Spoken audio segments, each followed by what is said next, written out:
The spring primary election is just 2 days away. The only statewide race on the ballot is the primary for a state Supreme Court seat. But this is a high-profile election, particularly for pro-choice and pro-life advocates. Tonight, Grace Hodek has you covered on the final push to get voters to the polls.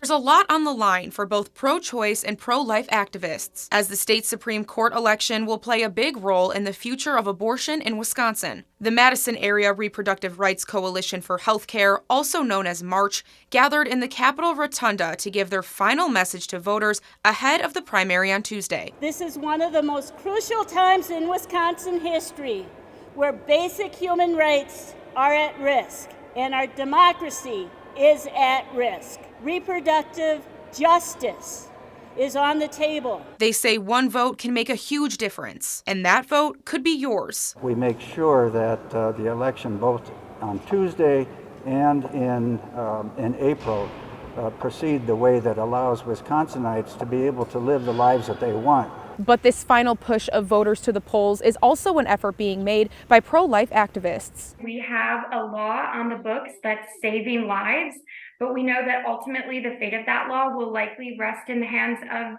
the Supreme Court. So the election in the spring is absolutely vital for us as pro-lifers. Those with Right to Life Wisconsin say they're doing everything they can to energize voters, like email and social media campaigning and making sure everyone is registered to vote. Because the biggest thing we found is that many people don't know what's on the line, especially from a pro-life perspective. Though advocates are focusing on the Tuesday primary right now, each side says their work won't stop there. In Madison, Grace Hodek, 27 News.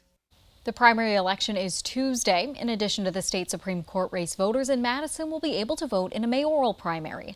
In both races, the top two candidates will move on to the general election on April 4th.